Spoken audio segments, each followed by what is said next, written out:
Croyez pas que j'ai pris des notes, j'ai rien préparé. Enfin, pas grand-chose en tout cas.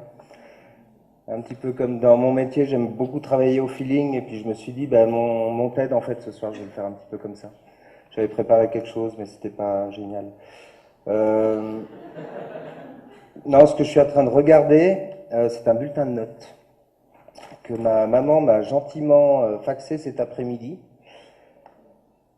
Novembre-décembre 1979.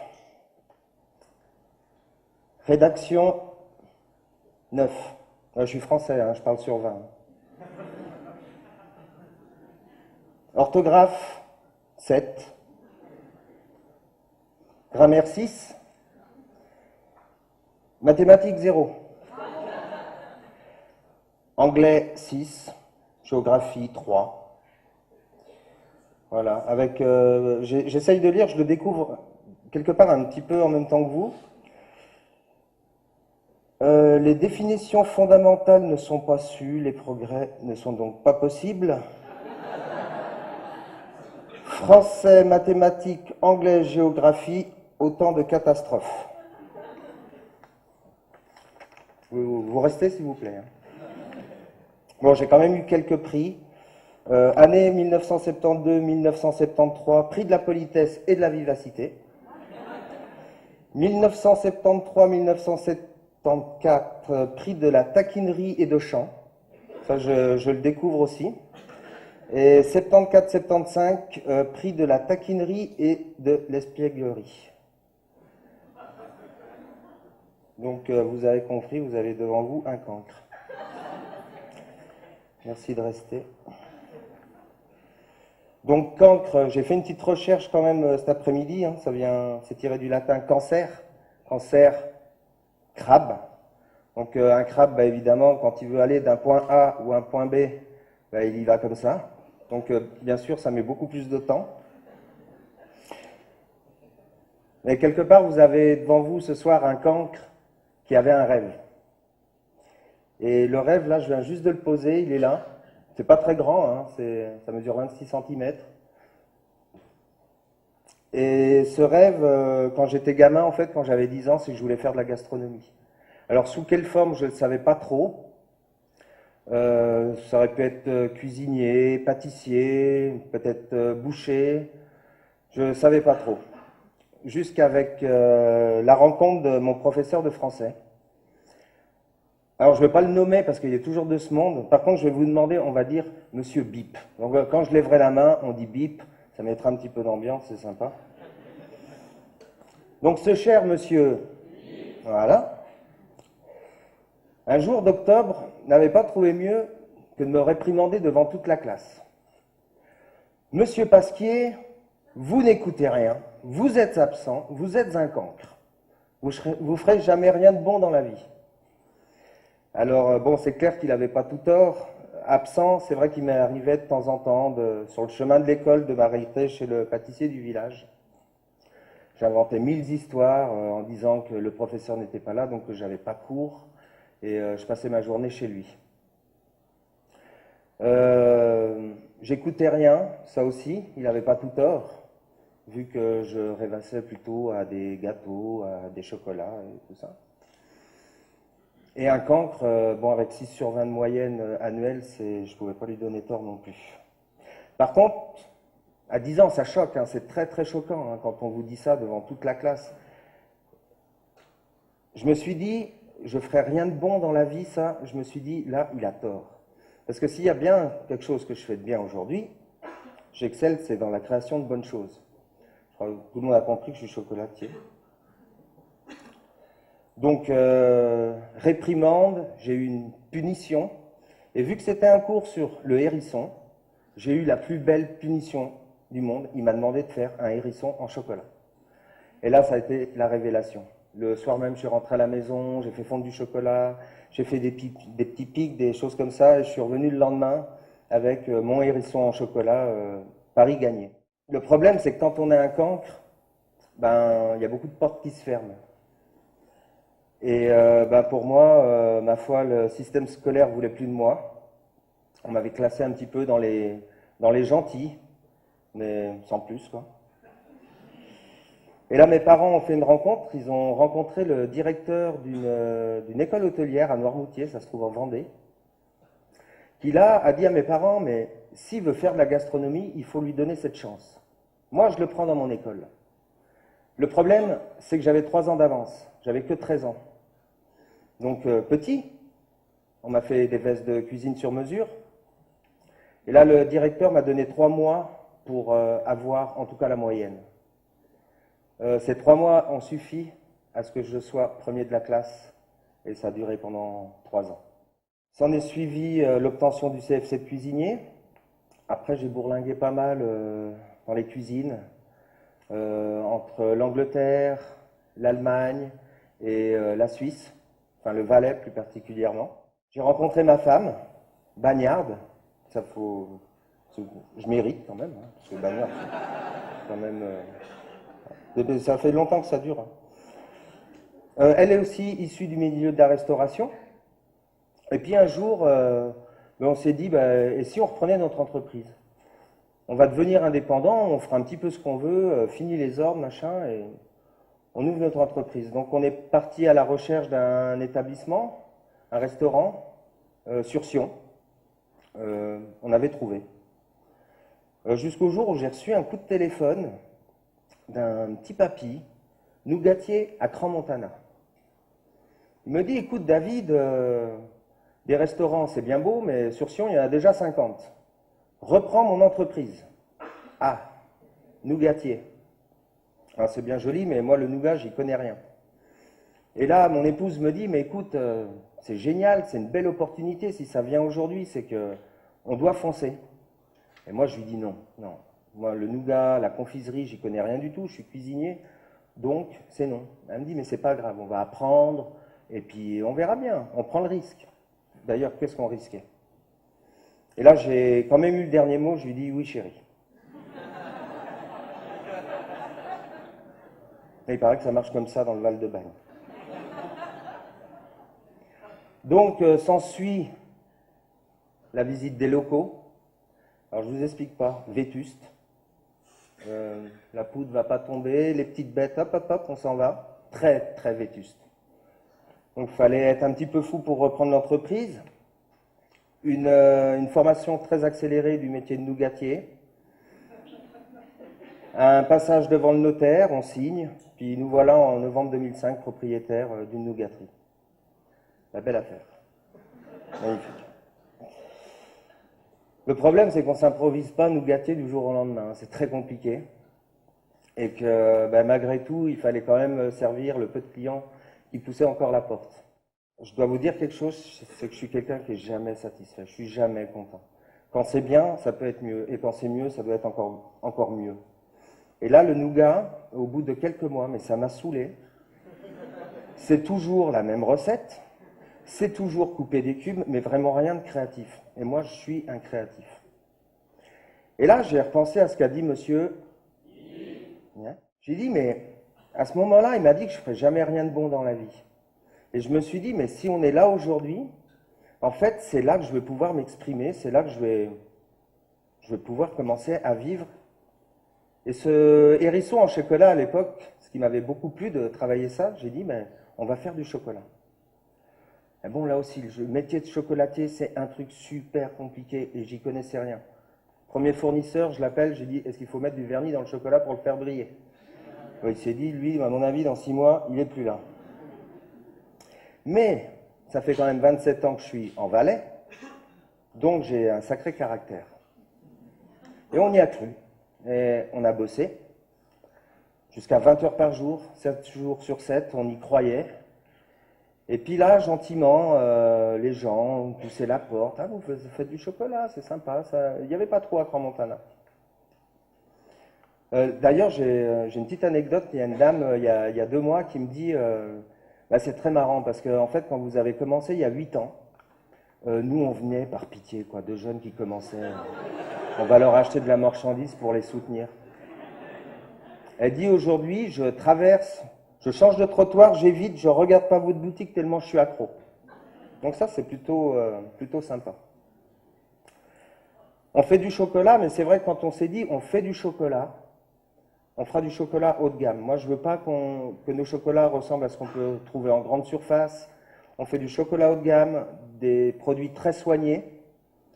Et je pense que mon métier de cuisinier, vu que j'ai pas été formaté par la formation de chocolatier, mon métier de cuisinier m'a permis de prendre une autre direction, d'avoir une autre vision du chocolat.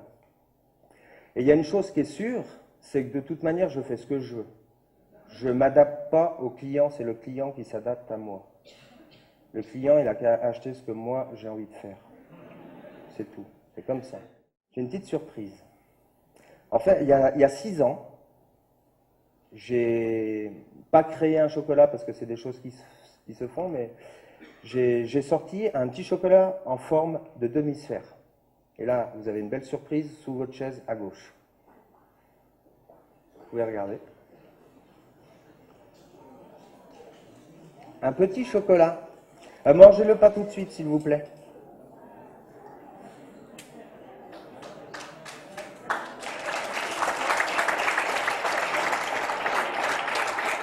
J'en ai un aussi. C'est tout nouveau, c'est pas en boutique, donc vous êtes les premiers à déguster. On n'a pas mis de serviette pour cracher.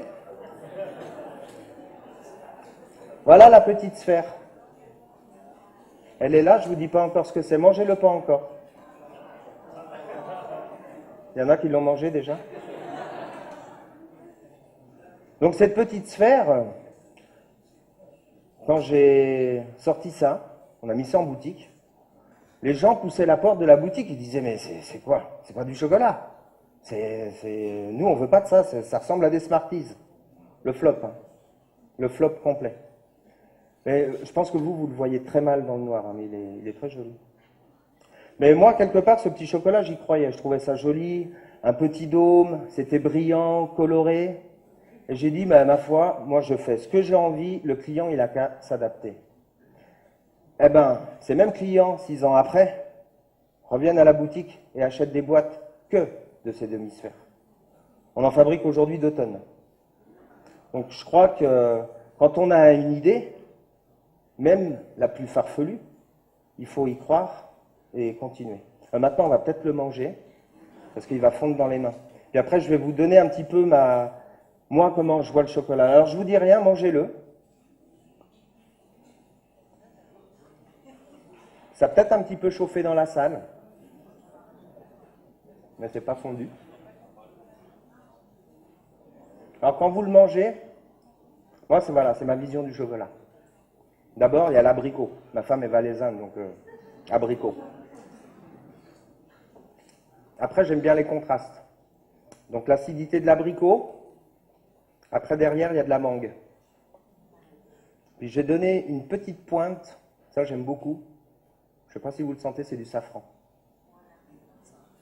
Ça va peut-être venir par après en chauffant dans le palais. Et ça, c'est ma vision du chocolat. C'est vraiment... quelque part, ce que j'ai envie de faire, je le fais.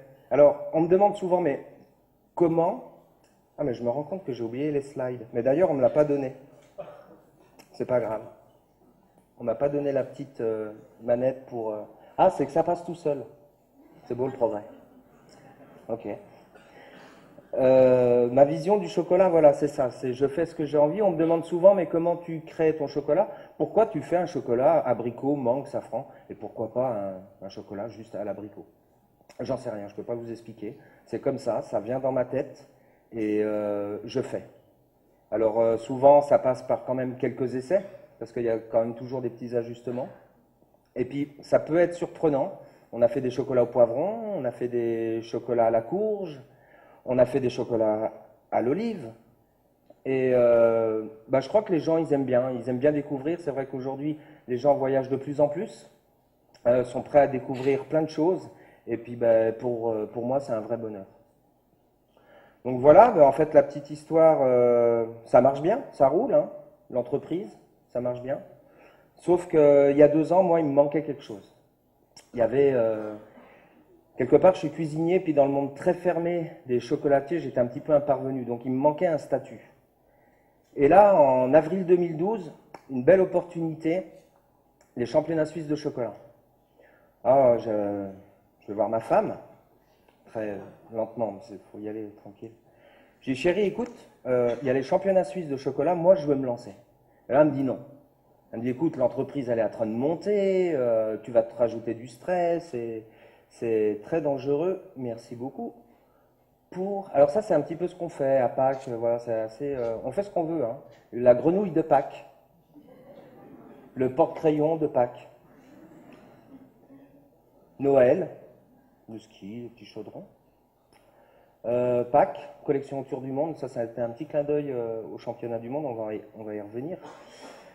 Donc je lui dis, écoute, championnat suisse, je veux y aller.